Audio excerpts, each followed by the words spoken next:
హరి ఓం. శ్రీమద్భగవద్గీతలో మనం 9వ అధ్యాయంలో 26వ శ్లోకంలో ఉన్నాం. పత్రం పుష్పం ఫలం తోయం యో మే భక్త్యా ప్రయచ్చతి తదహం భక్త్యుపహృతం అస్మామి ప్రయతాత్మనః. పత్రం పుష్పం ఫలం. ఇప్పుడు తోయం.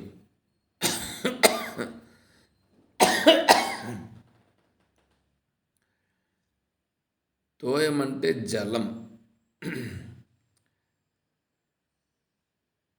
ఈ జలం అనేటువంటి దాన్ని భగవంతునికి ప్రీతితో ఎవరు సమర్పిస్తారు అని అన్నాడు.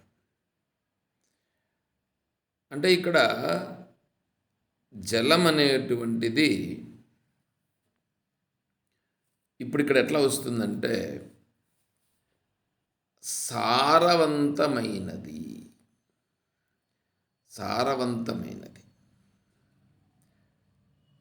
ఇప్పుడు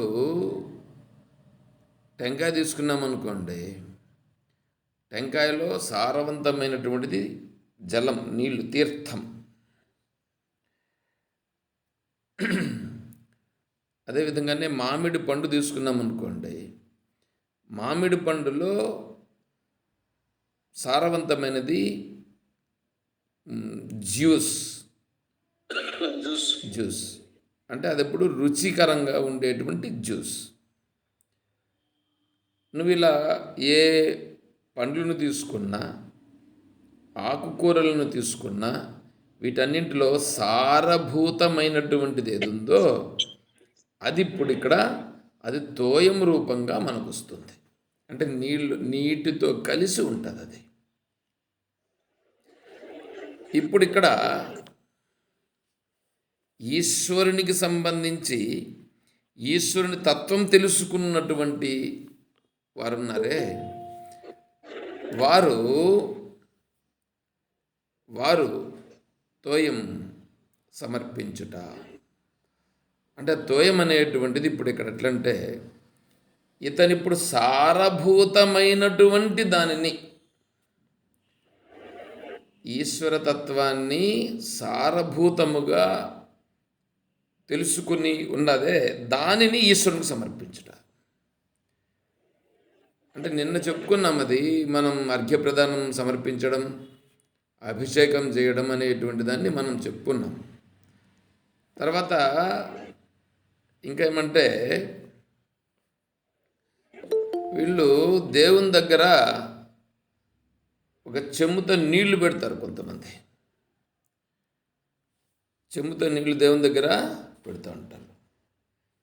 అది ఎందుకు పెడతారు అంటే దేవునికి నీళ్ళు తప్పైతే నీళ్లు తాగేదానికి అక్కడ పెడతారట. ఏమండి, దేవుడికి నీళ్ళు తప్ప ఏమవుతాయండి? సమర్పిస్తాం. పండు పొలం సమర్పించినట్లు నీళ్ళు కూడా సమర్పిస్తాం. అప్పుడు ఆ సమయంలో సమర్పించేసిన వాటికి అయిపోయింది. అంతేగాని వీళ్ళు మనల్లో ఏం చేస్తారంటే ఒక చెంబుతో నీళ్లు పెట్టి అక్కడ దేవుని దగ్గర పెట్టి ఉంటారు. అవన్నీ అట్లా పెట్టాలని ఎక్కడ చెప్పట్లేదు, అక్కడ పెట్టాలని అట్లేం చెప్పట్లేదు. కానీ వీళ్ళ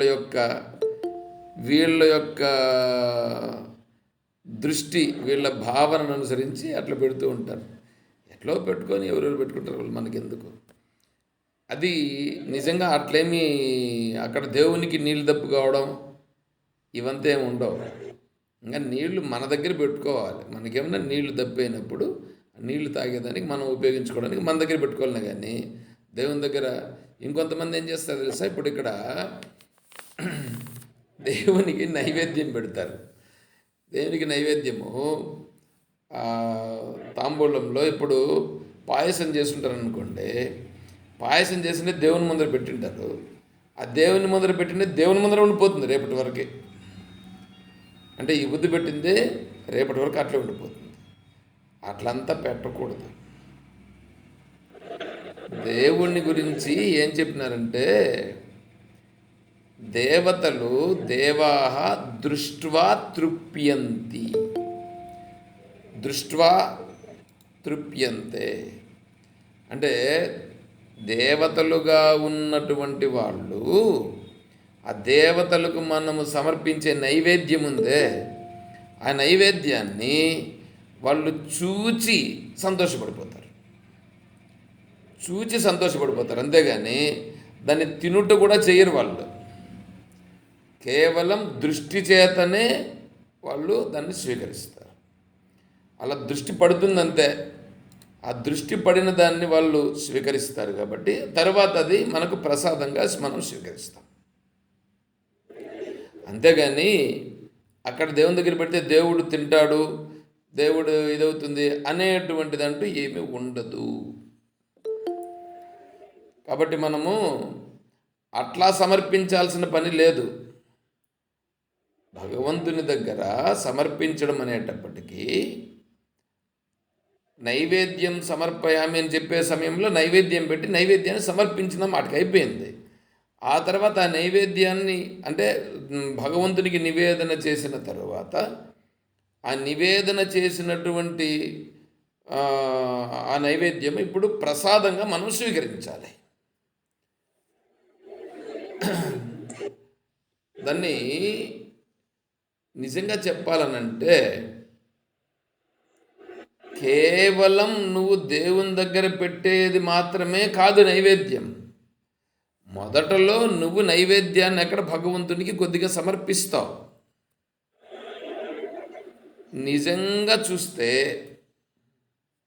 నిజంగా మనం చూస్తే ఉండేదంతా ఇదంతా కూడా ఈశ్వరుని యొక్క స్వరూపమే కదా. అంతా ఈశ్వరుని స్వరూపమైనప్పుడు ఈశ్వరునిది కానిది ఏదైనా ఉంటే నువ్వు ఈశ్వరునికి సమర్పించగలుగుతావు. ఈశ్వరునిది కానిది నీదిగా ఉండేది ఏదైనా ఉందా చెప్పండి, మీకు తెలిసి చెప్పండి. ఈశ్వరునిది కానిది నీది అయినది ఏదన్నా ఉందా? ఏమీ లేదు. అంటే మొత్తము ఈశ్వరునిదే. స్వామి ఒక మాట చెప్పండి. మామూలుగా మేము ఏం చేస్తామంటే 3 ఇస్తర్లో భోజనం పెడతాము స్వామికి. ఒక ఇస్తరు మేము తింటాం, ఒక ఇస్తరు ఆవుకు పెడతాము, ఒక ఇస్తరు ఒకటి ఆ రోజు అట్లే పెట్టి పద్దనే తీసేస్తాం స్వామి. ఆ ఇస్తరు అట్లే పెట్టి ఒక ఇస్తరు మేము భోజనం చేస్తాం. అవును. ఒక ఇస్తరు ఆవుకు పెడతాం, ఎత్తుకులాడుకుంటా పోయి. ఓకే. ఒక ఇద్దరు అట్లే పెడతాం, ఆ రాత్రి అంతా అట్లే ఉంటుంది. మళ్ళీ పరసనాడు పద్దనే తీసేస్తాం. తీసేం చేస్తారు? అది మంచిదా చెడ్డదా? తీసేం చేస్తారు? అది మళ్ళీ ఆవుకే పెడతాం తీసుకుపోయి. అట్లా చేయాల్సిన పని లేదు. ఆ విధంగా చెప్పుట లేదు. అందుకే నేను ఇక్కడ సమయం సందర్భం వచ్చింది కాబట్టి నేను ప్రస్తావన చేస్తున్నా. అది మనకు తెలియనప్పుడు మనం అలా చేస్తూ ఉంటాం. ముందు నుంచి అలవాటు అదే. చేయాల్సిన పనిలే. నువ్వు 3 విస్తర్లు పెట్టు, ఒక విస్తరి నువ్వు తీసుకో, ఒక విస్తరి కావాలంటే గోవుకు పెట్టు, ఇంకొక విస్తరి ఉందే, ఇంకొక విస్తరిని ఎవరైనా సరే ఉంటారు కదా, వేరే వాళ్ళు ఎవరైనా వాళ్ళకి ఇచ్చేయి. ఈ సంవత్సరం అట్లే చేసిన సార్. ఎవరికైనా సమర్పించేయి. అదే మీరు చెప్పేది వింటాడు కదా అట్లా. అందుకే ఈ సంవత్సరం అట్లే చేసిన నేను. కాబట్టి అక్కడే పెట్టాల్సిన పని లేదు. అక్కడ పెట్టి నైవేద్యం సమర్పించేసిన మాటకి అయిపోయింది. నైవేద్యం సమర్పించినామంటే భగవంతునికి సమర్పించిన మాటకి అయిపోయింది. దాని తర్వాత మనం ప్రసాదంగా స్వీకరించాలి. మంచో చెడ్డో మా ఇళ్ళల్లో టెంకాయ కొట్టేది వాకిల్లో వేసేది, దేవుడు వచ్చి తింటాడనేది మా నాయన కూడా చెప్పేది. రోజే వాకిలు వేసేది 1 నిమిషం. అది వేయచ్చు, అది వేయల్లా. ఎందుకంటే అక్కడ పరదా ఒకటి అడ్డం పెట్టి మామూలుగా మనం భోజనం చేసేటప్పుడు కూడా వేరే వాళ్ళు ఎవరు చూడకుండా భోజనం చేయాల్సి వస్తుంది. ఎందుకంటే కొంతమంది యొక్క దృష్టి వేరే విధంగా ఉంటుందని వాళ్ళ దృష్టి పడడం ఒకటి. రెండోది వచ్చేసి వాతావరణం రూపంలో అక్కడి నుంచి కాలుష్యాలుగా ఉండేటువంటివి మనం భోజనం మీద పడి ఇబ్బంది కలిగించి అనారోగ్యం పాలు కాకుండా ఉండే దానికోసమని అడ్డం వేసుకొని భోజనం చేయాలి. అదేవిధంగానే భగవంతునికి కూడా నివేదన చేసినప్పుడు ఒక అడ్డంకి పెట్టుకొని నివేదన చేయాలి. అది మామూలుగా ఉంటుంది. సరే, అది చేయవచ్చు. మళ్ళీ నువ్వు కొంతసేపు వాకిలి వేయడం అనేటువంటిది కూడా చేయవచ్చు, ఏం సమస్య ఏమీ లేదు. ఎందుకంటే మనం ఇంటిలో ఉన్నాం కాబట్టి అక్కడ వాకిలి వేసుకుంటాం. అదే గుడిలోనో ఇంకెక్కడన్నా అయితే అక్కడ పరదాలు వేస్తారు, అడ్డంకిగా కడతారు. మన ఇంటిలో ఒక నిమిషం బయట వచ్చి స్వామికి నివేదన అయింది అని చెప్పి మళ్ళీ కూడా వెళ్ళవచ్చు, దానికేం తప్పులేదు. కానీ ఈ నీళ్లు చెంబు పెట్టడము, ఈ నివేదన ఆకు అలాగే పెట్టేసేసి మరుసటి రోజు వరకు అక్కడే ఉంటుంది, ఆ ఈగులు వాళ్తూ అదంతా అట్లా ఉంటుంది, ఇలా చేయడము ఇవి అక్కడ సమంజసమైనటువంటివి కావు. అది తెలుసుకోవాల్సి ఉంటుంది. ఇప్పుడు ఈశ్వరునిది కానిదంటూ ఏది లేదు. ఈశావాస్యమిదగం సర్వం యత్కించ జగత్యాం జగత్ తేన త్యక్తేన భుంజీథ మా గృదః కస్య స్విద్ధనం. ఈ మంత్రం ఈశావాస్యోపనిషత్తులో మొదటి మంత్రము. తేన త్యక్తేన భుంజీథ అని ఉంది. తేన త్యక్తేన భుంజీథ అని ఉంటే వీళ్ళు ఏం చేస్తున్నారంటే త్యాగముతో భుజించవలను అని భుజిస్తున్నారు వీళ్ళు. ఈశావాస్యమిదగం సర్వం యత్కించ జగత్యాం జగత్. ఇక్కడ ఈ మంత్రంలో ఏం చెప్తూ ఉందంటే ఈశావాస్యం ఇదగం సర్వం. ఇదగం అంటే ఇది, దీన్ని అంతటినీ కూడా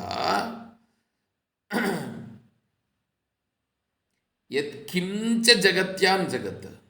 యత్కించ ఈ జగద్రూపంగా ఉన్నటువంటిది ఏదైతే ఉన్నదో అదంతా కూడా ఈశ్వరునిచే ఆచ్ఛాదింపబడినది. అంటే ఈశ్వరుని చేతి ఇప్పుడు ఏమైంది, మొత్తము ఆచ్ఛాదించబడి ఉంది. ఈ ఒక్క సూది మొన మోపినంత కూడా గ్యాప్ లేకుండా అంత ఈశ్వరుడు వ్యాపించి ఉన్నాడు. మరి అలా వ్యాపించి ఉన్నటువంటి ఈశ్వరుడు ఈశ్వరుని సొత్తు కానిది ఇంకేదైనా ఉందా అంటే ఈశ్వరునిది కానట్టు కాకుండా వేరే ఏమీ లేదు. మరి ఇప్పుడు నువ్వు నివేదన చేస్తున్నావే, నైవేద్యం పెడుతున్నావే అంటే నీది పెడుతున్నావా? నీది కూడా కాదు అది. నువ్వు ఈశ్వరునికి నైవేద్యం చేస్తూ ఉండేదాన్ని అక్కడ ఆ మంత్రంలో ఏం చెప్పారంటే ఇదంతా ఈశ్వరుడే అని నీవు చాలా స్పష్టంగా గుర్తించి అలా ఉండుటయే, అంటే ఆ భావనలో నుండి దిగజారకుండా ఉండుటయే నీవు చేసేటువంటి తేన త్యక్తేన భుంజీథ మా గృదః కస్య స్విద్ధనం. ఈ విధంగా ఉండుటయే నువ్వు ఈశ్వరునికి సంబంధించిన తత్వమును తెలుసుకుని ఈశ్వర భావనలో ఉన్నవాడవవుతావు అనేది దీని అర్థం. దానిని వీళ్ళు ఏం చేశారంటే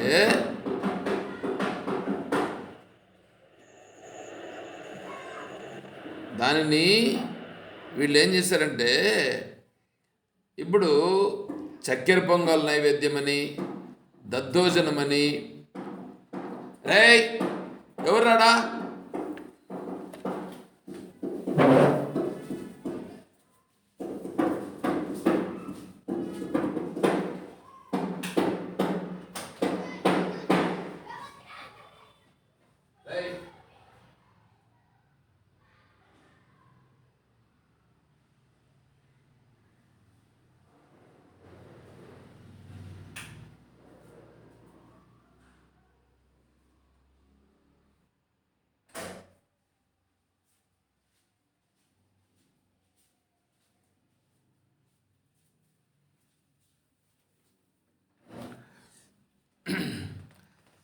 ఈ చక్కెర పొంగల్ నైవేద్యమని, తర్వాత ఈ దీన్ని ఏమంటారు, చిత్రాన్నమని, పొంగలని, ఇంకా ఇంకా వీళ్ళు దద్దోజనమని, ఇటువంటివి, తర్వాత ఈ లడ్డూలని, జిలేబీలని, జాంగ్రీలని, దోశలని, ఇవంతా దేవుడేమి అడగలేదు, ఎక్కడ అట్లా చెప్పలేదు. భగవద్గీతలో కూడా నువ్వు ఫలానాది పెట్టు అని ఎక్కడ చెప్పలేదు. ఫలానాదే నాకు పెట్టాలని ఎక్కడ చెప్పలేదండి. ఈ చిన్న చిన్న పుస్తకాలు రాసి పెట్టింటారు, దాని గురించి అందరూ ఇట్లా అలవాటు అయిపోయినారు. తర్వాత దీన్ని పోలీలని, ఇవి వీళ్ళందరూ ఏం చేశారంటే, నిజం చెప్తా వినండి, దీన్ని జన విజ్ఞాన వేదిక వాళ్ళు విమర్శించే విధానానికి వీళ్ళు చేసేటువంటి దానికి అయిపోయినారు. దీన్ని ఏమన్నారంటే మత పెద్దలని, మత లీడర్లు అని చెప్పి కొంతమంది తయారయ్యి వీళ్ళు ఏం చేశారంటే, వీళ్ళు బాగా తిని బాగా ఒళ్ళు పెంచుకునేదానికి ఈరోజు దేవునికి ఈ నైవేద్యం చేయాలి అని నిర్దేశం చేశారు. ఇది వీళ్ళ కోసం పెట్టుకున్నారు, కానీ నిజంగా దేవుని కోసం నైవేద్యం అని అట్లంతా ఏమీ లేదు. దీంట్లో ఇంకా దీంట్లో ఇంకోటి ఏం చేస్తారంటే, వీళ్ళు తిరుప్పావైలో ఒక పాసురం కూడా ఒకటి ఉందన్నమాట. దాంట్లో పాయసం సమర్పించాలట. ఆ పాయసం సమర్పించేదానికి పాయసం ఇట్లా ఎత్తితే కానీ నెయ్యి ఇక్కడి నుంచి ఇక్కడ గారాలంట. అంటే నెయ్యి గారేటట్లుగా పెట్టాలంటే ఇంకా దాంట్లో ఎట్లా ఉండాలి చెప్పండి, నెయ్యి ఆ విధంగా చేసి నైవేద్యం పెట్టాలనేటట్లుగా వీళ్ళు ఇక్కడంతా కూడా వర్ణించి ఇట్లా చేసి పెట్టారు. ఎందుకంటే వీళ్ళ కోసం వీళ్ళు దీన్ని తయారు చేసుకుని దాన్ని ఈ విధంగా పెట్టి అట్లా తయారు చేసి పెట్టారు. భగవంతుడు ఎక్కడా అట్లా అడగలేదు. తిరుమలలో వెంకటేశ్వర స్వామికి ఈ వైకుంఠ ఏకాదశి రోజు, జనవరి 1 రోజు ఎక్కువ మంది భక్తులు వస్తుంటారు కదా. అందుకని కొంతమంది ఏం చేశారంటే, స్వామివారికి ఎవరికి, వెంకటేశ్వర స్వామికి రెస్ట్ లేకుండా అయ్యి ఆ స్వామికి ఆగమమునకు విరుద్ధంగా ఉంది, మీరు నిరంతరము దైవ దర్శనాన్ని ఎక్కువగా చేసేసి అని చెప్పి అక్కడ కొంతమంది ఇబ్బంది పెట్టారు. అంటే మిగిలిన దేవస్థానాలన్నింటిలో కూడా ఏం చేస్తారంటే, పొద్దున్నే 5 గంటలకు తెరిచి మళ్ళీ రాత్రి 9:30, 10కి 9 గంటలకు, కాళహస్తిలో కూడా ఉదయం 5 గంటలకు తెరుస్తారు. 5 గంటలకు స్వామివారికి అభిషేకముతో మొదలవుతుంది. రాత్రి 9 గంటల తరువాత క్లోజ్ చేసేస్తారు. అంటే 9 గంటలకు శయనోత్సవం చేసి 9 గంటలకు గుడి కూడా మూసేస్తారు. శివరాత్రి ఆ సందర్భంలో మాత్రము 10-11 అవుతుంది. అంతేగాని మిగిలిన రోజుల్లో అంతా కూడా 10 గంటలకు అట్లా స్వామివారి అంతా క్లోజ్ అయిపోతుంది. అయితే తిరుమలలో ఎప్పుడో రాత్రి 11:30-12 గంటలకు పైనే మూస్తారు. మళ్ళా పొద్దున్నే 2:45 కూడా నీకు సుప్రభాత సేవతో మొదలైపోతుంది. ఇప్పుడు దీనికి వీళ్ళు ఏం చేస్తారంటే, కొంతమంది స్వామీజీలు అక్కడ స్వామికి రెస్ట్ లేదు. ఎవరికి? వెంకటేశ్వర స్వామికి ఈ భక్తులందరినీ చూసి రెస్ట్ లేకుండా ఉంది, మీరంతా ఇట్లా చేయడం విరుద్ధము, కాబట్టి ఇవంతా ఇట్లా కాదు, నియమాలు పాటించాలా అంటే మీరు 9 లేకపోతే 10 గంటలకు లేకపోతే 11 గంటలకు మూసేయాలా. పొద్దున్నే 2:45 తీస్తున్నారు, అట్లా కాదు, కొద్దిగా లేటుగా తెరవాలి అనేటట్లుగా అక్కడ కొద్దిగా ధర్నాలు కూడా చేశారన్నమాట. మళ్ళీ ఇంకా ఏకాదశి, వైకుంఠ ఏకాదశి రోజు జనవరి 1 రోజు అయితే కేవలం అక్కడ ఏం వీళ్ళు పూజారులందరూ కూడా శయనోత్సవం అనేసేసి స్వామివారికి పడుకున్నట్లుగా అక్కడ చెప్పేసేసి స్వామివారికి హారతి ఇచ్చి వీళ్ళు బయట వస్తారు. బయట వచ్చి వాకిలి మూస్తారంతే. వాకిలి మూసి మళ్ళీ వెంటనే ఒక 2 నిమిషాలు 3 నిమిషాలు గ్యాప్ ఇచ్చి మళ్ళీ వెంటనే తీసేసి సుప్రభాత సేవతో మొదలైపోతుంది. అంటే గ్యాపే ఉండదు. అంటే భక్తుల యొక్క తాకిడి అంత ఎక్కువగా ఉంది కాబట్టి అట్లా చేస్తున్నారు అక్కడ. దీనిపైన తత్వవేదానంద స్వామి వారిని అక్కడ ఉన్నటువంటి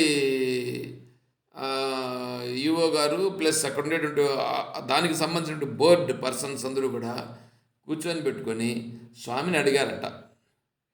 ఎవరిని? తత్వవేదానంద స్వామి వారిని అడిగారు. స్వామి, ఈ విధంగా చేస్తున్నాము, ఇప్పుడు ఇక్కడ ఇట్లా చేయమంటారా, లేకుంటే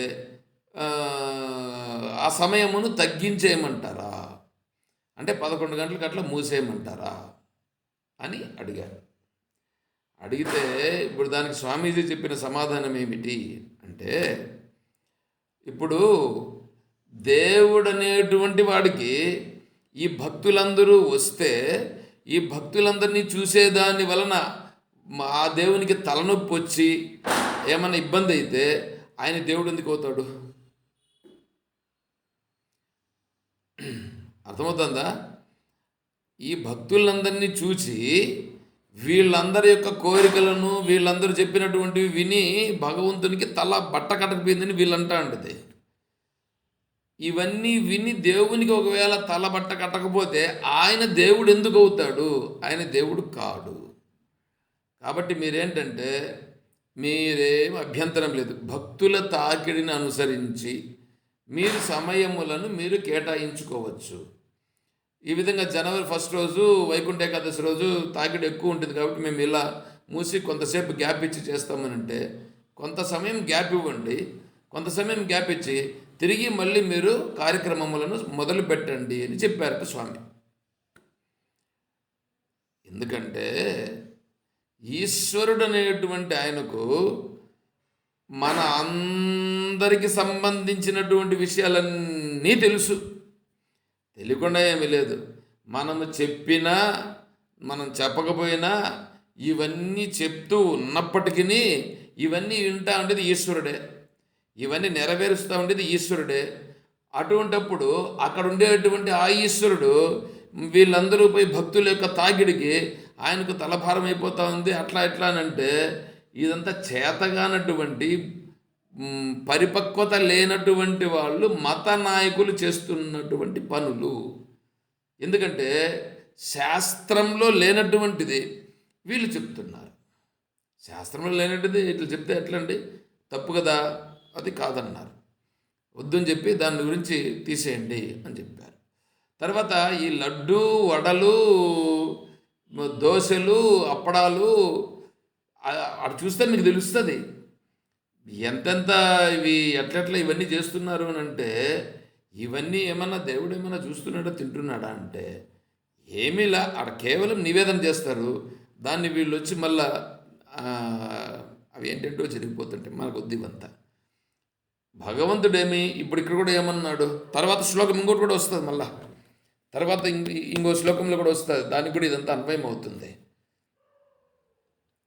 భగవంతుడు అట్లంతా ఏం చేయమని చెప్పట్లా.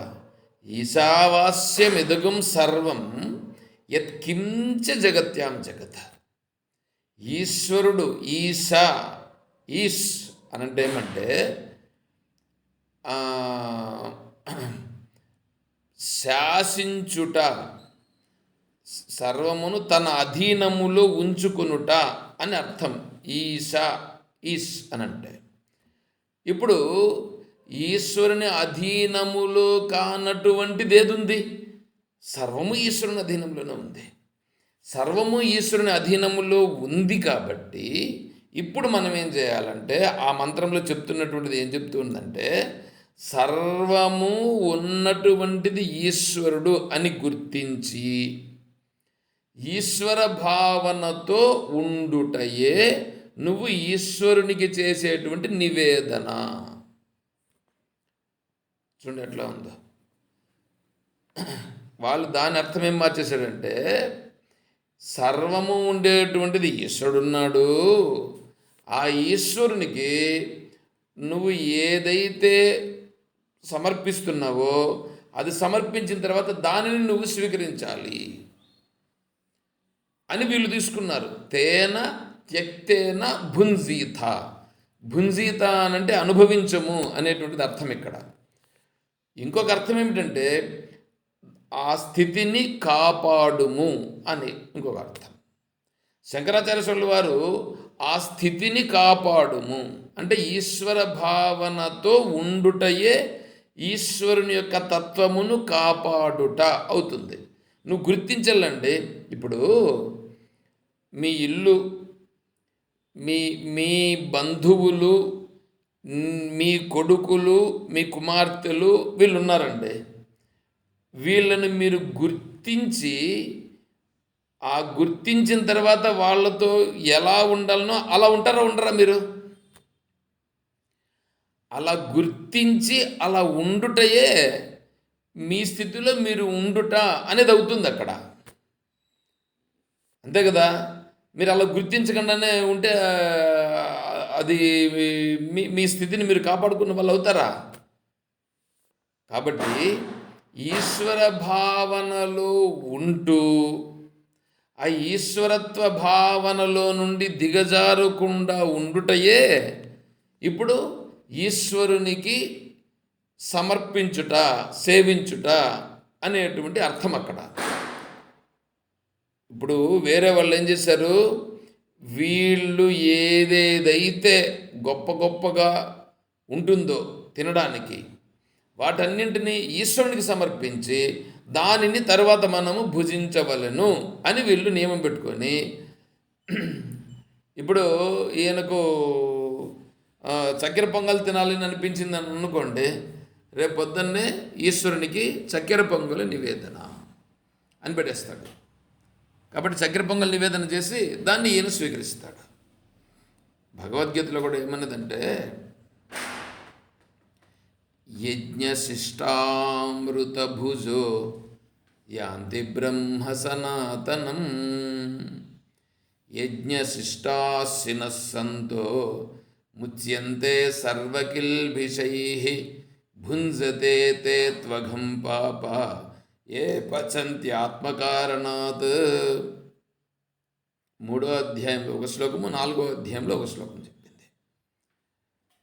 యజ్ఞశిష్టామృత భుజో యాంతి బ్రహ్మ సనాతనం నాయం లోకోస్త్య యజ్ఞస్య కుతోన్యః కురు సత్తమ. యజ్ఞమును చేసి ఆ యజ్ఞము చేయగా దాని యొక్క అవశేషమైనటువంటిది దానిని అంటే యజ్ఞము చేయగా వచ్చినది ఏమవుతుందంటే ప్రసాదం.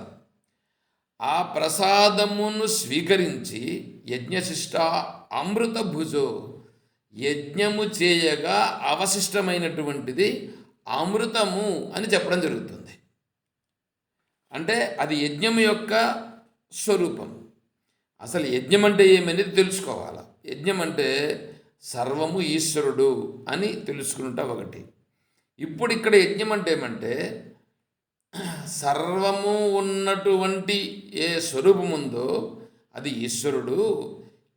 ఈయన చేసినటువంటిది అక్కడ ఉన్నటువంటిది అది ఈశ్వరుడే అయి ఉన్నప్పటికీ అది ఈశ్వరునిదే అయి ఉన్నటువంటిదాన్ని ఈశ్వరుడుగా భావించి దానిని స్వీకరించుట.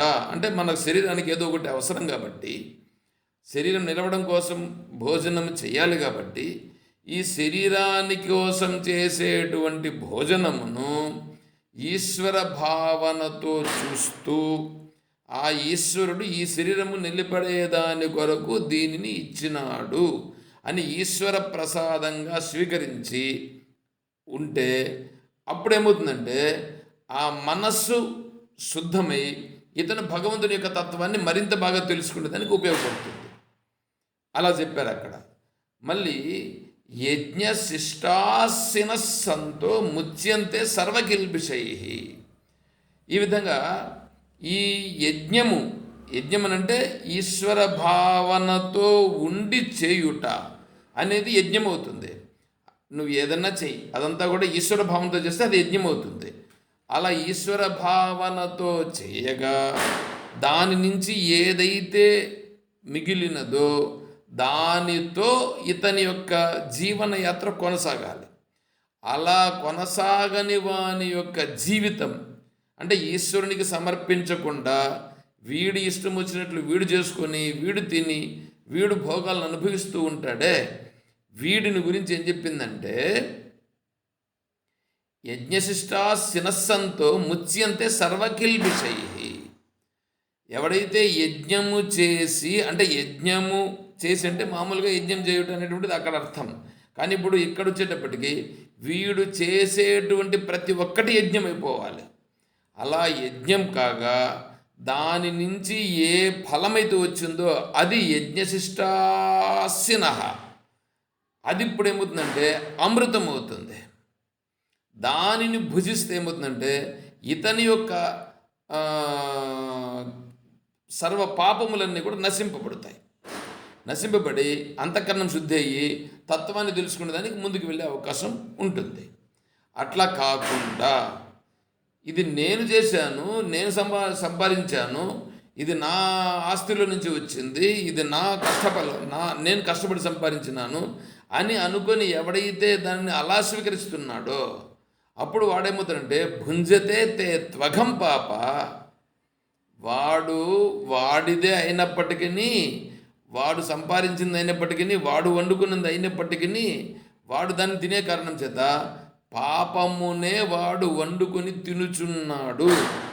ఏ పచంతి ఆత్మకారణాత్, వాడి ఆత్మ బంధింపబడేదానికి కారణం వాడే అవుతున్నాడని ఇక్కడ మనకు చెప్పడం జరుగుతుంది. కాబట్టి ఏం చేయాలి? ఈశ్వర భావనతో ఉండుట, ఆ ఈశ్వరుణ్ణే సర్వమునందు దర్శించుట. అది ఏమైనా జరగని గాక అది ఈశ్వర భావనతో చూచుట. ఇలా చూచుటయే అది రసస్వరూపం, రసం అవుతుంది. రసం అని అంటే దానిలో ఉండేటువంటి సారం, ఆ సారమే ఇప్పుడు తోయం అంటే జలం. అంటే ఇప్పుడు వీడిక్కడ ఈశ్వర భావనతో ఉండి ఈశ్వరుణ్ణి సర్వమునందు దర్శించుట అనేది ఏదుందో అదే నిజమైనటువంటి తోయమును భగవంతునికి సమర్పించుట. చూడండి ఎట్లా వచ్చింది అర్థమైందా ఇప్పుడు ఇక్కడ? కాబట్టి పత్రం పుష్పం ఫలం తోయం, వీటిని ఇలా సమర్పించమని భగవంతుడు చెప్తున్నాడు. కానీ వీళ్ళు ఇష్టం వచ్చినట్లు చెప్తే దీన్ని వీళ్ళకి సరిపోయేటట్లుగా మలుచుకున్నారు. వీళ్ళకి సరిపోయేటట్లుగా మలుచుకోవాల్సిన పని లేదు, అట్లా చేయమని చెప్పలేదు. శాస్త్రంలో కూడా ఎక్కడ కానీ ఆ విధమైనటువంటిది లేదు. భగవంతునికి నీ దగ్గర ఏది ఉంటే దాన్ని సమర్పించమన్నారు. ఇంకా చెప్తానేనండి, మీరు భగవంతునికి సమర్పించేటువంటిది మీ ఇంటిలో మీరు ఏది వండుకున్నారో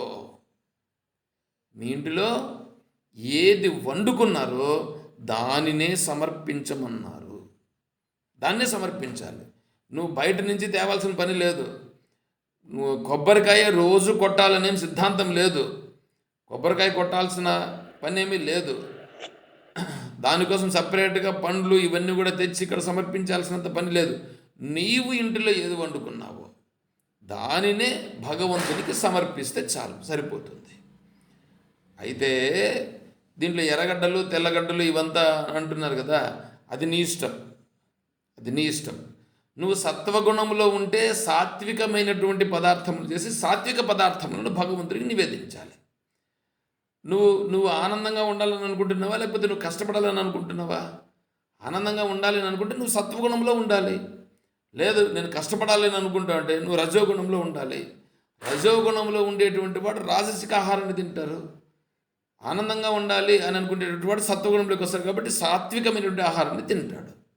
ఇప్పుడు సాత్విక ఆహారాన్ని తినేటువంటి వాడు భగవంతుని కోసం ఇక్కడ నేను నివేదన చేయాలి అని అనుకుంటున్నాడు. కాబట్టి ఇతను భగవంతుని యొక్క పేరు కూడా మధ్యలో వచ్చేసింది. కాబట్టి ఇతను కూడా ఇప్పుడు ఏమవుతాడంటే ఆ చేసే వంటలకు వచ్చేటప్పటికి ఇతను శౌచంగా ఉండి, అంటే శుభ్రంగా స్నానం చేసి మంచి వస్త్రములను వేసుకుని దానిని వంట చేసిన తర్వాత దాన్ని భగవంతునికి సమర్పిస్తాడు.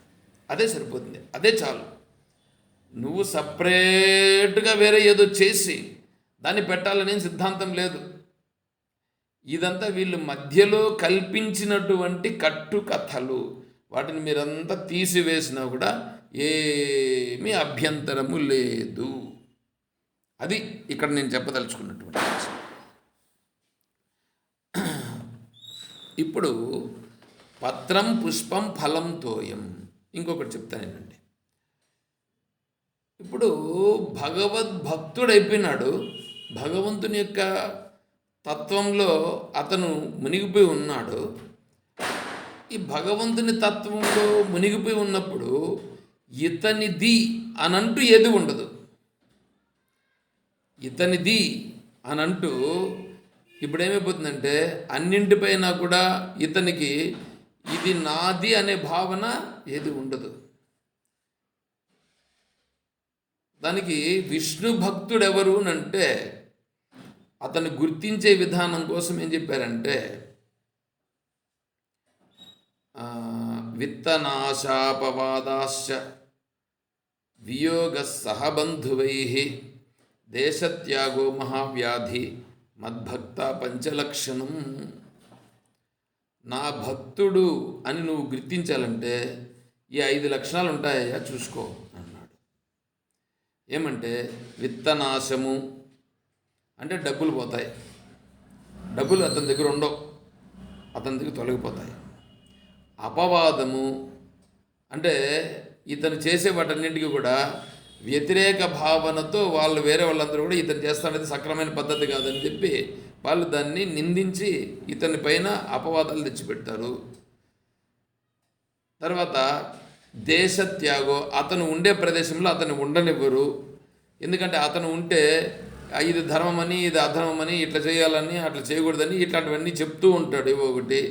అందుకని అతను ఏం చేస్తారంటే అక్కడ ఉండనివ్వరు. అక్కడ ఉంటే వీళ్ళ పప్పులు సాగవు కాబట్టి వీళ్ళు ఏం చేస్తారంటే అతన్ని అక్కడ ఉండనివ్వకుండా బయట వెళ్ళిపెట్టేట్లుగా చేస్తారు. అట్లా చేసే బుద్ధ భగవానుని మన దేశంలో నుంచి వెళ్ళిపోయేటట్లు చేసి బుద్ధ భగవానుని యొక్క గొప్ప తత్వాన్ని ఇప్పుడు మన వాళ్ళు అది నాస్తికవాదం అనేటట్లుగా చేసేసినారు. వీళ్ళు నాస్తికవాదము అని చెప్పేసి బుద్ధ భగవాను పట్టుకోనివ్వకుండా వీళ్ళు చేసి పెట్టేశారు. కానీ ఆ బుద్ధ భగవాను యొక్క సిద్ధాంతము వేదాంతములో చెప్పినటువంటి అద్వైత వేదాంతంలో చెప్పినటువంటిది రెండు ఒకటే ఉంటాయి. పై స్థాయిలో చిన్న చిన్న తేడా ఒకటి వస్తుంది. బుద్ధ భగవానుని యొక్క తత్వమును ఎవడు అర్థం చేసుకున్నాడో వాడికి వేదాంతమును అర్థం చేసుకోవడం అనేటువంటిది ఇంకొక మెట్టు మాత్రమే గ్యాప్ ఉంటుంది. ఆ మెట్టును దాటుకునేస్తే అది అద్వైత సిద్ధాంతంలోకి వెళ్ళిపోతుంది. అంటే అద్వైత సిద్ధాంతంలోకి వెళ్ళాలనంటే ముందు బుద్ధ భగవాను యొక్క సిద్ధాంతం అర్థం చేసుకోవాలి. బుద్ధ భగవాను సిద్ధాంతానికి అర్థం చేసుకునే దానికి ముందు సాంఖ్యులు ఉంటారు. వాళ్ళకంటే ముందు ఇంకా వైశేషికులు, న్యాయ దర్శనకారులు, వీళ్ళందరూ కూడా యోగులు వీళ్ళు ఉంటారు. కాబట్టి ఇవన్నీ అర్థం చేసుకుంటూ ముందుకు పోతే ఫైనల్లో బుద్ధ భగవాను యొక్క సిద్ధాంతం వస్తుంది. ఆ బుద్ధ భగవాను యొక్క సిద్ధాంతము తరువాత ఇంకొచ్చేది వేదాంతమే, అద్వైత వేదాంతం. కాబట్టి బుద్ధ భగవాను యొక్క సిద్ధాంతం చాలా గొప్ప సిద్ధాంతం. సరే, అవంతా ఇప్పుడు మనకెందుకంటే ఈయన ఈ సర్వమునందు ఈశ్వరుణ్ణి చూస్తూ ఆ ఈశ్వర భావనతో ఉన్నాడు. అప్పుడు ఇతనికి ఏమవుతుంది? విత్తనాశమవుతుంది, అంటే డబ్బులు పోతాయి, అపవాదాలు వస్తాయి, దేశత్యాగం అవుతుంది, బంధువులందరూ ఇతన్ని విడిచిపెడతారు. ఎందుకంటే అతని దగ్గర డబ్బులు లేవు, ఏమీ లేవు. ఇట్లాంటి వాడు వస్తే మన దగ్గరకు వస్తే ఇతను ఎక్కడ మనల్ని డబ్బులు అడుగుతాడో ఏమో అని వీళ్ళందరూ కూడా బంధువులందరూ కూడా దూరం అయిపోతారు. ఇట్లంతా ఉండగా దేశత్యాగం అవుతుంది. దేశత్యాగం అయితే అంతటితోనే గమనించచ్చు కదా. మళ్ళా అతని కర్మానుసారంగా అతనికి ఆ, ఇప్పుడు మహావ్యాధి ఒకటి వచ్చి పట్టుకుంటుంది. వ్యాధి కూడా వచ్చి పట్టుకుంటుంది. ఇట్లాంటివన్నీ ఉంటాయప్ప నా భక్తునికి అని భగవంతుడు భాగవతములో చెప్పినారు. చూడండి ఎట్లా ఉంటుందో.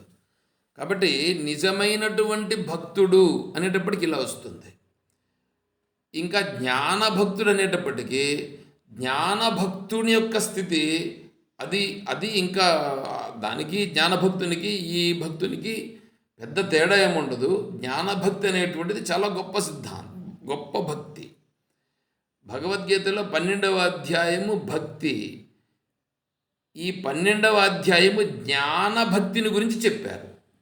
అయితే 7వ అధ్యాయముతో మొదలుపెట్టి 12వ అధ్యాయం వరకు ఉండేటువంటిదంతా భక్తికి సంబంధించినటువంటి అంశమే. అయితే ఈ భక్తిని అంచెలంచెలుగా చెప్పుకుంటూ పోవడం జరిగింది. అది 12వ అధ్యాయం దగ్గరికి వచ్చేటప్పటికీ బాగా పరిపూర్ణంగా జ్ఞానభక్తి అనేటువంటిది బాగా పూర్ణమవుతుంది అక్కడ. కాబట్టి ఇక్కడ మనకు కావాల్సింది 7వ అధ్యాయంలోనే మొదలైపోతుంది భక్తి యొక్క తత్వం. 12వ అధ్యాయంతో భక్తి యొక్క తత్వం అనేటువంటిది చాలా పరాకాష్ఠకు చేరుతుంది. కాబట్టి మనం జ్ఞానభక్తులు కావాలనే కానీ మూఢభక్తులు కాకూడదు.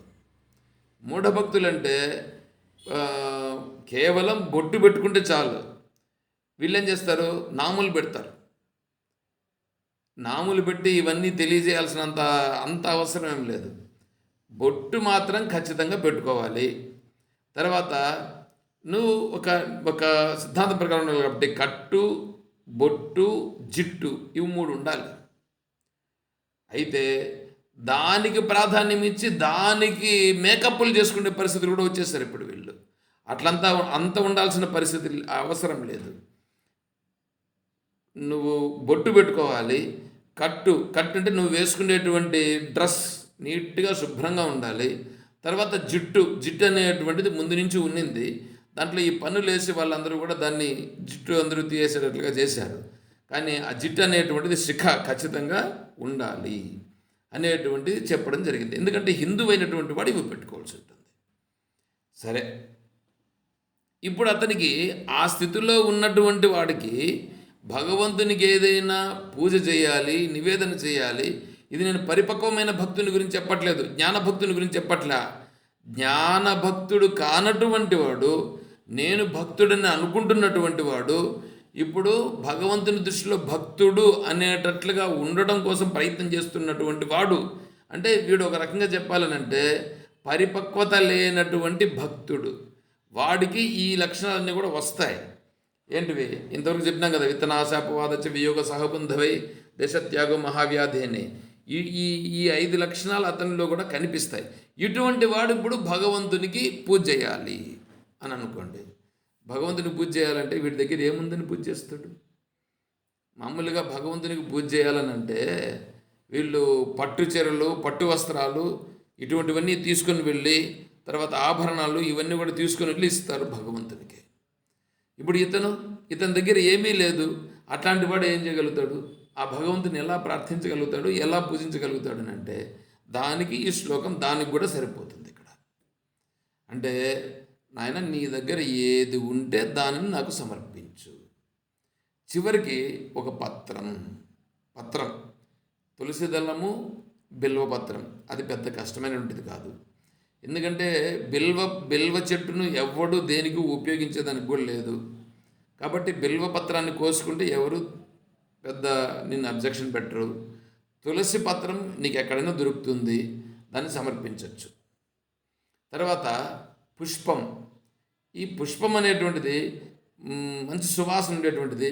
ఏదో ఒక 4 పుష్పాలు తీసి ఆ 4 పుష్పాలను భగవంతునికి సమర్పిస్తే చాలు. నువ్వేదో పోయి ఆ పుష్పాలన్నింటినీ పెద్ద ఇంతింత లావు మాలలు కట్టి వేయాలనే సిద్ధాంతం ఏమీ లేదు. తర్వాత ఫలం అనేటప్పటికీ నీ దగ్గర ఉన్నటువంటిది ఏదో ఒక పండు, ఫలము ఏది దొరికితే అది, ఏది ఉంటే అది ఇవ్వచ్చు. తర్వాత తోయం అంటే నీళ్ళ కోసం ఏం కష్టపడాలి? నీళ్ళు నీకు ఎక్కడ చూసినా నీళ్లు దొరుకుతాయి. కాబట్టి ఈ 4 ఉంటే 4 సమర్పించవచ్చు.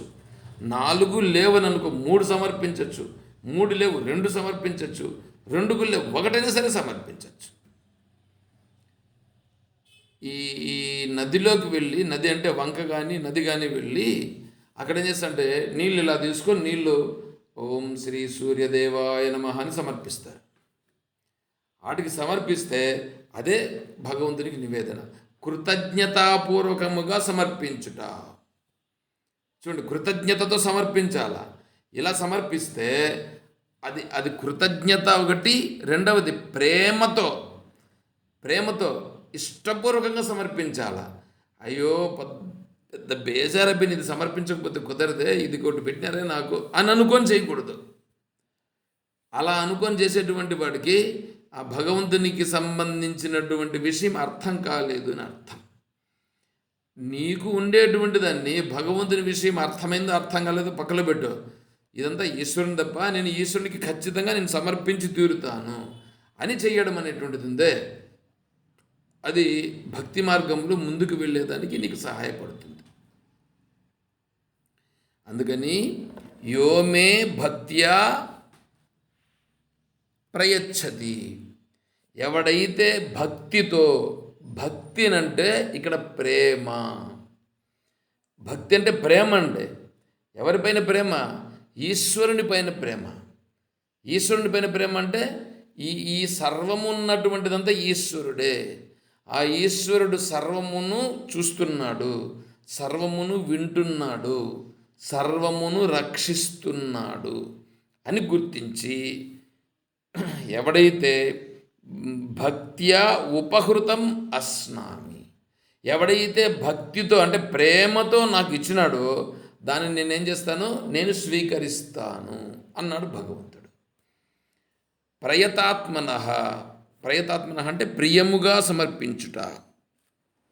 అంటే ఇది ఈశ్వరునిదే, ఈశ్వరుడికి నేను సమర్పిస్తున్నానని సమర్పిస్తే దానిని నేను ప్రీతితో స్వీకరిస్తానని భగవంతుడు చెప్పాడు. ప్రీతితో స్వీకరిస్తాను అంటే ఆయన కృష్ణుడు అని అనుకో, కృష్ణుడుగా వచ్చి దాన్ని నేను స్వీకరిస్తాను అని అట్లేం కాదు.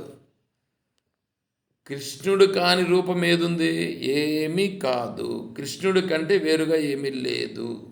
మత్తః పరతరం నాణ్యత కించిదస్తి ధనంజయ, నేను కాకుండా కించిత్తు కూడా వేరే లేదప్పా అని చెప్పాడు. కాబట్టి సర్వము ఈశ్వరుడే అని ఎవడైతే చూశాడో, సర్వము ఈశ్వరుడుగా ఉండేటువంటి ఆయన అతనిని అంతే భావనతో స్వీకరిస్తాడు. అంటే ఏమి? అతనికి నాకు భేదము లేదు అనేటట్లుగానే ఉండి స్వీకరిస్తున్నాను అనేటువంటి మాటని ఇక్కడ ఏమంటే ఆయన ఏదో వచ్చి స్వీకరిస్తారు చేత్తో పట్టుకుంటున్నానని కాదు అర్థము. నువ్వు సమర్పించడమే అక్కడ స్వీకరించడం. ఎందుకంటే అదే తీసి అక్కడ పెడుతున్నావు, ఆయనదే తీసి ఆయనకి పెడుతున్నావు నువ్వు అంతే. ఆ మధ్యలో తీసి నువ్వు పెట్టుట అనేది ఉంది చూడండి, అది ప్రేమ. మధ్యలో ప్రేమ అనేటువంటిది అక్కడ వస్తుంది. అది ఎవరిది? అది ఈశ్వరునిది. ఇస్తానుది ఎవరికి? ఈశ్వరునికి. ఈ మధ్యలో నీ మనస్సు అనేటువంటిది ఒకటి టచ్ అయిపోతుంది ఇక్కడ. దానికి ఆ మనస్సులో ప్రేమ అనేటువంటి దాన్ని కలిపి ఇస్తున్నాను భగవంతునికి. అది ఇక్కడ విషయం. అలా ప్రేమతో ఇచ్చేటువంటి దాన్ని నేను స్వీకరిస్తాను అని భగవంతుడు మనకి ఇక్కడ ఈ శ్లోకంలో చెప్పడం జరిగింది. తర్వాత శ్లోకం 27వ శ్లోకము. యత్కరోసి యదస్నాసి యజ్జుహోసి దదాసి యత్ తపస్యసి కౌంతేయ తత్ కురుష్వ మదర్పణం. ఈ శ్లోకం చూడండి. భగవంతుడు దేనిని సమర్పించమన్నాడో ఈ శ్లోకం బాగా మనకు చెప్తా ఉంది. యత్కరోసి, అయ్యా నువ్వు నాకు ఏమేమి నీ నుంచి నేను అడుగుతున్నానంటే, నువ్వు ఏ విధంగా నువ్వు నాకు సమర్పించాలని నేను అడుగుతున్నానంటే, యత్ కరోసి, నువ్వు ఏమి చేస్తావు, నువ్వు ఏ పనన్నా చెయ్యి, దానిని నాకు సమర్పించు. యదస్నాసి, ఏమి తింటావో నువ్వు తినేది అంటే నీ కోసం నువ్వు తింటున్నావు కదా, దానినే నాకు సమర్పించు. యజ్జుహోసి, ఇతరులకు ఎవరికైనా నువ్వు దానం చేస్తావు కదా, ఇతరులకు ఎవరికొకరికి ఇస్తావు కదా, ఆ ఇచ్చేటువంటి దానిని నాకు సమర్పించు. 3 చెప్పాడు ఇక్కడ. యత్ కరోసి, యదస్నాసి, యజ్జుహోసి. అంటే యత్ కరోసి, నువ్వు చేసేటువంటి దానిని, యద్ అస్నాసి, నువ్వు ఏది స్వీకరిస్తున్నావో దానిని, యజ్జుహోసి, నువ్వు ఏదైతే జుహోసినంటే మామూలుగా ఇక్కడ వచ్చేసి హోమము చేయుట, హోమములో సమర్పించుట, ఈ నెయ్యి సమిధులు ఇవన్నీ కూడా సమర్పించుట, దాన్ని జుహోసి అని అంటారు. యజ్ఞములో సమర్పించుట. ఈ మూడింటిని నువ్వు నువ్వు ఏ పని చేస్తే దాన్ని, నువ్వు ఏది తింటే దానిని, నువ్వు ఏదైతే యజ్ఞం చేస్తావో దానిని నువ్వు నాకు దానినే సమర్పించు. తర్వాత ఇంకోటి 4వది యత్ తపస్యసి. 4వది యత్ తపస్యసి, నువ్వు ఏ తపస్సునైతే చేస్తున్నావో, తపస్సును చేస్తే దానిని కూడా నాకు సమర్పించు. తత్కురుష్వ, దానిని నాకు సమర్పించయా. మదర్పణం, నాకు అర్పించు. ఏమంటే ఇప్పుడు ఈ శ్లోకంలో భగవంతుడు ఏమి అడిగినాడు? భగవంతుడు అడిగాడు, నువ్వు నాకు సమర్పించు అని. ఏమి సమర్పించమన్నాడు ఇక్కడ? యత్కరోసి, ఏది చేస్తున్నావు అన్నాడు. అంటే నువ్వు చేసేదానిని భగవంతునికి సమర్పించు. అంటే నువ్వు ఏమి కర్మ చేస్తావో ఆ చేసే కర్మను భగవంతునికి సమర్పించు. తర్వాత యదస్నాసి, ఏది తింటావో, ఏది నీవు స్వీకరిస్తున్నావు ఆహారంగా, దానిని భగవంతునికి అంటే నువ్వు తినేటప్పుడు నువ్వు ఏది తింటావో దాన్ని భగవంతునికి సమర్పించి దానిని నువ్వు స్వీకరించు. తర్వాత యజ్జుహోసి, నువ్వు ఏదైతే యజ్ఞం చేస్తున్నావో దానిని నువ్వు చేసేదే, నువ్వు చేసేదానినే నాకు సమర్పించు. యత్ తపస్యసి, తపస్సు చెయ్యనోడంటూ ఎవడూ లేదు, అందరూ తపస్సు చేస్తున్నారు. ఇప్పుడు మీరందరూ వింటున్నారు కదా, ఇది తపస్సు. ఇప్పుడు వింటా ఉండేది కూడా తపస్సు. ఇది ఎందుకంటే ఈ సమయంలో మీరు మిగతా విషయాలన్నింటినీ విడిచిపెట్టి ఇక్కడ కూర్చొని వింటారు కదా, దాన్ని తపస్సు అన్నారు. వస్తుంది 18వ అధ్యాయంలో, యజ్ఞోదానం తపస్సైవ పావనాని మనీషినాం యజ్ఞదాన తపకర్మ నత్యాజ్యం కార్యమేవ తత్ యజ్ఞోదానం తపస్సైవ పావనాని మనీషినాం. జ్ఞానులను కూడా యజ్ఞము దానము తపస్సు అనేటువంటివి పరమ పవిత్రులుగా చేస్తుంది అని చెప్పింది.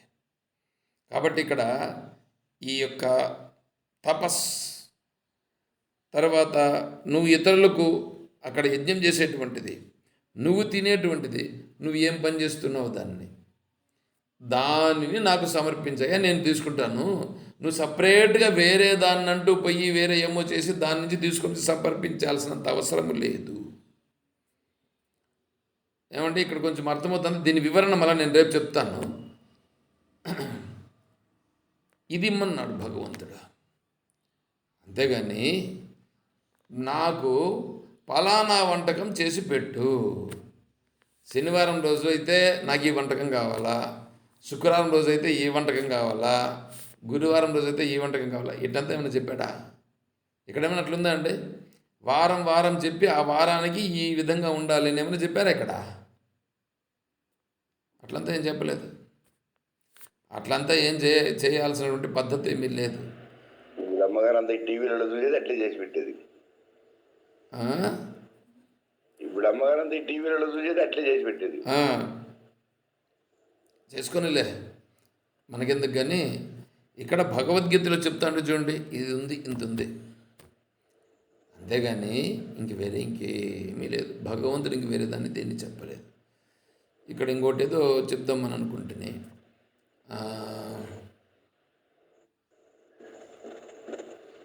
సర్లే అదంతా కూడా ఇంక రేపు చెప్పుకునే ప్రయత్నం చేద్దాం. ఎందుకంటే కర్మ, నువ్వు తినేది, నువ్వు యజ్ఞం చేసేది, నువ్వు చేసే తపస్సే, అవే నాకు సమర్పించాయా చాలు ఉందని అన్నాడు. అయితే ఇక్కడ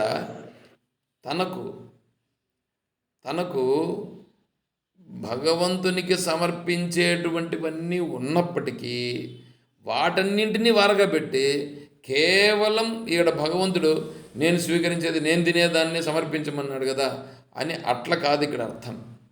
అలా యోగ్యత ఉండేటువంటి వాడు దానిలో ఏదో ఒక కొంత భాగమైన భగవంతునికి సమర్పించి ఉండాలి, ఒకటి. రెండవది, అసలు నాదంటూ ఏముంది, సర్వము ఈశ్వరుడే అనే భావనలో ఉంటూ ఈశ్వరుని పైన ప్రేమతో దానిని, ఇప్పుడు జాలి గుండె వచ్చేస్తుందండి. మనస్సు అనేటువంటిది నీకు ఎప్పుడైతే తత్వము ఈశ్వరుని గురించి తెలుసుకుంటూ వచ్చినావో ఆ మనస్సు ఏమవుతుందంటే కఠిన పాషాణముగా ఉండే మనస్సు కూడా మృదువైనటువంటి దాన్ని ఏమంటారు, నోట్లో పెట్టుకుంటే కరిగిపోయేటువంటి ఐస్ క్రీమ్ లాగా, వెన్నలాగా, వెన్న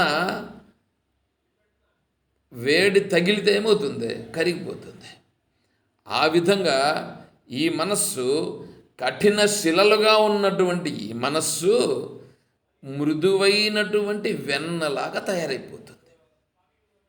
అలా తయారైపోయినప్పుడు వేరే వాళ్ళ బాధలను చూసి ఇతను తట్టుకొని గమనం ఉంటాడా చెప్పండి? అంతటి సున్నితత్వం అనేటువంటిది వచ్చేస్తుంది. అలా సున్నితత్వం వచ్చినప్పుడు ఈశ్వర భావనతో ఏది సమర్పిస్తాడో అదంతా ఈశ్వరుడిది అయిపోతుంది. అట్లా చెప్పకుండా వీళ్ళేం చేస్తారంటే, భగవంతుడు ఏమన్నాడంటే నువ్వు తినేదాన్ని నాకు సమర్పించన్నాడు, నువ్వు చేసే కర్మను నాకు సమర్పించమన్నాడు, నువ్వు చేసే తపస్సు నాకు సమర్పించమన్నాడు. కాబట్టి ఇప్పుడు నేను భగవంతుని కోసం వేరే వాళ్ళు ఏదన్నా ఇప్పుడు ఉత్సవాలు కానీ ఏంటన్నా పూజకు అవి ఏమన్నా చేద్దామని చెప్పి ఏంటన్నా వస్తే కూడా అవంతా ఏం భగవంతుడు చేయమని చెప్పలేదప్ప మాకు. నాకు తినేదాన్ని, నేను ఏ పని చేసుకుంటున్నా దాన్ని, నేను ఏ తపస్సు చేస్తానో దాన్ని, నేను యజ్ఞం చేస్తానో దానిని సమర్పించమన్నాడు, నీకేం సమర్పించమనలేదని వీళ్ళు ఏం చేస్తారంటే వీళ్ళు ఈ శ్లోకాన్ని ఎట్లా అర్థం చేసుకుంటారు. అట్లా చేసుకోకూడదు, అట్లా చేసుకోకూడదు. ఆ మనస్సు ఈశ్వర భావనలోకి వచ్చేస్తే సున్నితత్వం అయిపోతుంది. సున్నితత్వానికి వచ్చేసి అప్పుడు వాడు ఎట్లా ఉంటాడు అనేటువంటిది ముందు మన మనస్సు సున్నితత్వానికి వస్తే అప్పుడు మనకు అర్థమవుతుంది. అది అర్థం చేసుకోవాలి. అట్లా కాకుండా ఎంతసేపు హార్డ్గా ఉండుట అనేటువంటి దాని వైపు వెళ్ళకూడదు. సరే, ఈ శ్లోకాన్ని రేపు మనం ఇంకొద్దిగా బాగా వివరంగా తెలుసుకునే ప్రయత్నం చేద్దాం. సరే.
శాంతి.